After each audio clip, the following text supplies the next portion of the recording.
In this video, I'm identifying 10 top wines for around $60 or so. These prices are based on US pricing, and while pricing in your country may differ, these should nevertheless be excellent values regardless of their price point in your particular location. As always, I'm selecting wines with generally wide distribution because it doesn't do you any good if you can't locate these wines. The first top wine for $60 is the Paolo Scavino Barolo, which I found online for $56. Paolo Scavino was founded way back in 1921 and has been an outstanding producer of Barolo ever since. This wine is a blend of Nebbiolo from 7 different vineyards. The fruit from each vineyard is vinified separately and then blended before bottling. Impressively, this producer sells off in bulk 10 to 30% of its fruit after 1 year of aging. Only the highest quality fruit is reserved for the Paolo Scavino wines. This wine is surprisingly approachable as the producer uses only 14% new oak. So this is actually a Barolo that you can enjoy when it's fairly young, although it certainly does have the ability to age as well.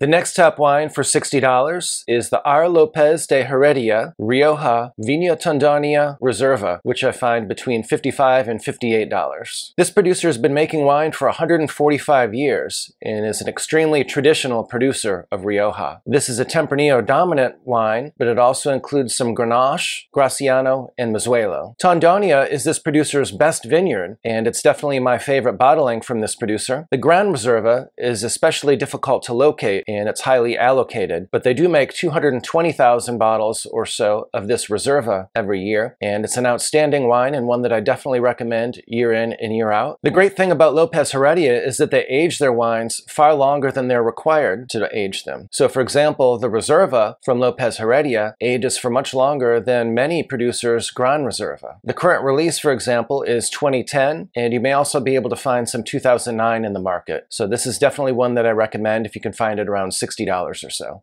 Many people complain to me that they're unable to locate high-quality Napa Valley Cabernet Sauvignon for an affordable price, and so I thought it was important to include a Napa Valley Cab in this video. My next top wine at $60 or so is the Titus Napa Valley Cabernet Sauvignon. Titus is a winery that was founded by brothers Eric and Philip Titus. Philip is the longtime winemaker for Chapelet, which is an outstanding winery whose wines I enjoy very much. Likewise, the Titus wines offer compelling value throughout the entire lineup. To be called Cabernet Sauvignon in Napa Valley, the wine has to include at least 75% Cabernet Sauvignon. This one is actually a Bordeaux blend. It has about 81% Cabernet Sauvignon, 7 to 8% of Petit Verdot and Merlot, and then about 4 to 5% of Malbec. This is one that's okay to enjoy now and on release, but it's definitely a little bit better with a year or two of age, and it will certainly age much longer than that as well. The next top wine for $60 is a very intriguing story, and the exact type of situation that I really enjoy sharing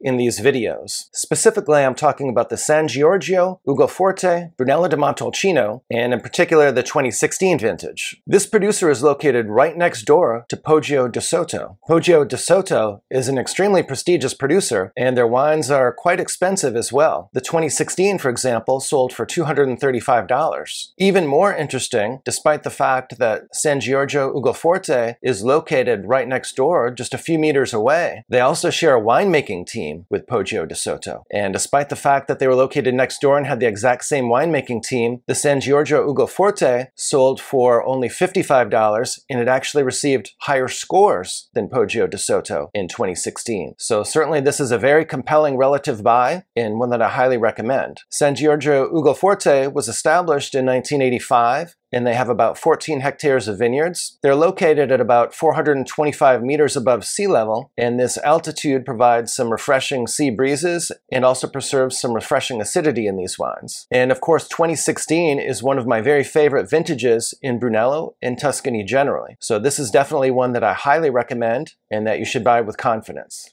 If you're getting value from these picks, please smash that like button and subscribe to my channel. That really does help me a lot. In addition, I recently refreshed my Amazon store page. Some of the items that I use regularly are behind me. These are all items that I use personally and that I think that you would enjoy as well. If you purchase from that page, I receive a modest commission that helps me to continue to produce videos like this one. The next top wine for $60 is the Clos Saint Jean Via Vignette Chateauneuf du Pape. The 2019 received outstanding scores and has multiple 95-point ratings, but this is one you can definitely look for year in and year out. I recently found the highly acclaimed 2019 for $59. This producer was founded in 1900 and began producing wine by bottle in 1910. In 2003, it rose to fame behind some strong recommendations from Robert Parker. This Chateauneuf-du-Pape is a blend of Grenache, Syrah, Mourvedre, and Cinsault, and the fruit for this wine comes from the famous Le Creux Plateau, which has excellent terroir and is known for producing top-quality Chateauneuf. This wine is concentrated, intense, and full-bodied, but it does have some freshness as well. This is one that benefits from 4 to 5 years of bottle age, so I would resist the temptation to open it immediately. It's best consumed within 15 to 18 years from harvest. Chateau Faugeres from Saint-Emilion is the next top wine at $60. Specifically, I found this one for about $55.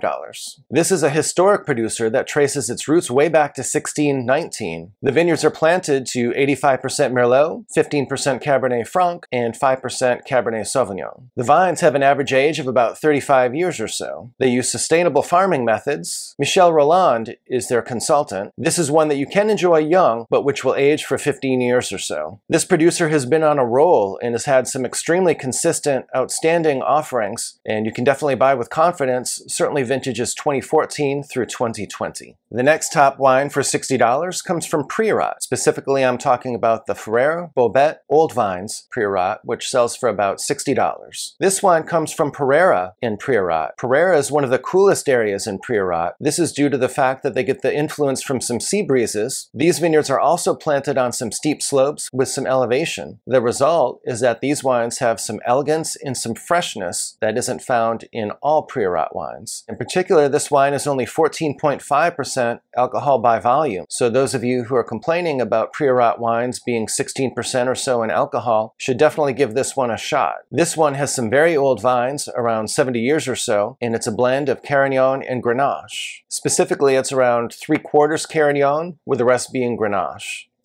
Calera from the Santa Cruz Mountains area is one of my favorite domestic producers of Pinot Noir, and so my next top wine for $60 is the Calera Mills Mount Harlan Pinot Noir. Specifically, I'm talking about the 2017 vintage, and while the Mills typically sells for $80 or more, I was able to find it online for $60, and since this is one of my favorites, I wanted to make sure that I presented it to you, but let you know that you may need to do some shopping around to find it at this particular price. The Mills Vineyard was planted in 1984 at 2,200 feet elevation on limestone soils. As a result, and due to this altitude, it's one of the coolest vineyards in all of California. This wine is characteristically fragrant and has aromatics that I enjoy very much. This wine is matured in 100% French oak, 30% of which is new, 20% of which is 1 year old, and the rest of which is neutral. This is one that ages extremely well, and in fact, I remember a few years back I found a 1998 bottling on a wine list, and I ordered it, and it was showing brilliantly, despite being about 20 years old or so at that time. So this is definitely a very compelling wine, and one that will be very age-worthy, and that I think you will enjoy very much.